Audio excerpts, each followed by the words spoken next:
जय गुरुदेव, जय माता की। आज हम सच्चे गुरु की पहचान बताएंगे और जो साधना में सबसे पहले गुरु की ज़रूरत पड़ती है उसके लिए सच्चा गुरु कैसा होना चाहिए। प्रथम बात यह है कि सच्चा गुरु अगर कोई है तो उसे अपने शिष्य पर पूर्ण विश्वास भी रखना चाहिए, तभी उसको दीक्षा देना चाहिए। और सही मायने में यदि कोई पति और पत्नी दीक्षा लेते हैं तो उसमें उसे विशेष सावधानी रखना चाहिए, और अगर उस सावधानी को नहीं रखता है तो वह सच्चा गुरु नहीं है। यानी पति पत्नी को जब दीक्षा देना हो तो उन दोनों को अलग अलग करके दीक्षा नहीं देना चाहिए, क्योंकि पति और पत्नी दोनों अलग अलग होकर दीक्षा लेंगे तो वह एक दूसरे के मन में यह रहेगा कि जब हम दोनों साथ रहते हैं तो हमें दीक्षा अलग अलग क्यों दी जाती है। और फिर गुरु का भी ये परम कर्तव्य हो जाता है कि पति पत्नी को किसी भी दशा में अलग अलग दीक्षा ना दे, क्यों कि धार्मिक दृष्टि से पति और पत्नी में कोई अंतर नहीं है।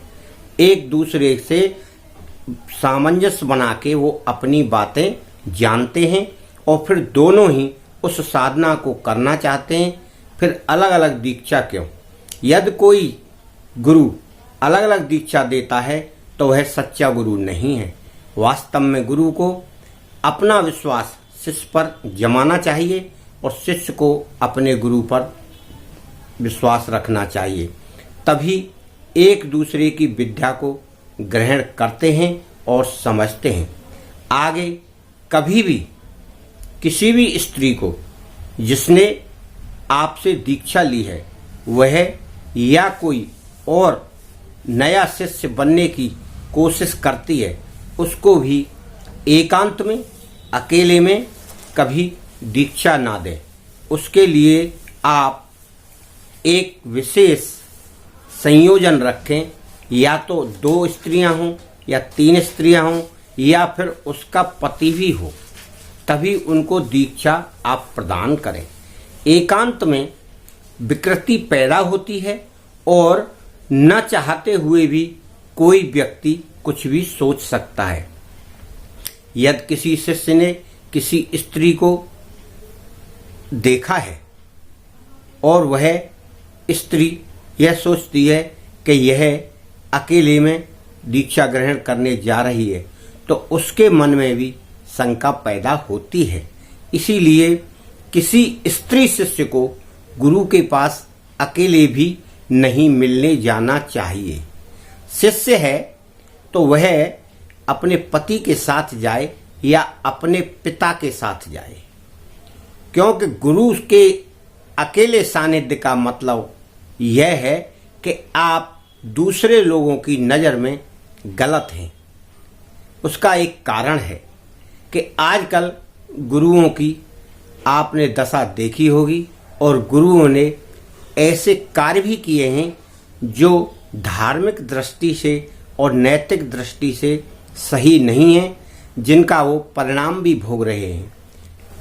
आप भी सावधान होकर शिष्य बने, या कोई गुरु बन रहा है तो वह भी अपने ऊपर इन अप्रत्याशित घटनाओं से बचने के लिए ऐसे कदापि ना करें। मेरा एक मत है, जो शिष्य बनते हैं वह बड़े ही साधारण तरीके से साधारण शिष्यता ग्रहण करें, और गुरु को भी चाहिए कि यदा कदा चाहे जब अपने शिष्य से न वस्तु की मांग करे, न धन की मांग करे, और न कोई अन्य प्रकार की चीज की मांग करे। यदि आपका शिष्य आपसे प्रभावित है, आपकी विद्या को ग्रहण कर रहा है, कुछ सीख रहा है, तो वह स्वयं ही आपको जो देना चाहेगा आप प्रेम से उसे प्राप्त करें।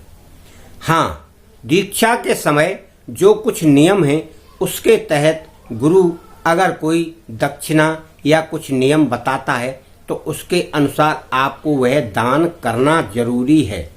उसके बाद कोई जरूरी नहीं है कि गुरु आपसे धन की मांग करे।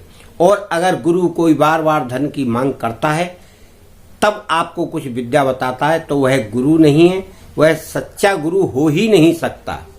गुरु का परम कर्तव्य होता है कि प्रथम बार वह दीक्षा के समय अपनी दक्षिणा ले, उसके बाद उसे समय समय पर दीक्षित करे। उसमें दीक्षा में कोई परेशानी आती है या साधना में कोई परेशानी आती है तो उसका हल करे, उसका परिणाम स्वरूप उन्हें समझाकर बताए, सरल भाव में बताए, जिससे शिष्य को परेशानी ना हो। और आगे आने वाले समय में जैसे जैसे समय गुजरता जाए उस प्रकार से उसका मार्गदर्शन करता जाए, जिससे वह अपने जीवन को उन्नत बना सके और उसे सही दीक्षा का लाभ प्राप्त हो सके। इसलिए मित्रों, स्त्रियां किसी भी एकांत स्थान में या अकेले किसी से दीक्षा ग्रहण ना करें और पुरुष अपनी पत्नियों को अकेले किसी गुरु के पास जाने से रोकें। उनके सानिध्य में रहकर ही आप दीक्षा प्राप्त करें। पति पत्नी के साथ, बेटी पिता के साथ दीक्षा ग्रहण कर सकता है। कभी भी गुरु से स्त्री को अकेले नहीं मिलना चाहिए, ना अकेले परामर्श लेना चाहिए। यह एक गोपनीय तथ्य है, इसे केवल इशारों में ही समझा जा सकता है। यहाँ ज़्यादा इसका विवरण देना उचित नहीं है।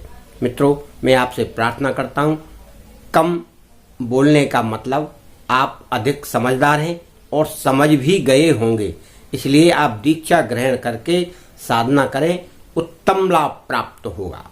बिना गुरु के शायद ही कुछ लोगों को प्राप्त हो गई हो विद्या या साधना, परंतु गुरु से एक शक्ति प्राप्त होती है।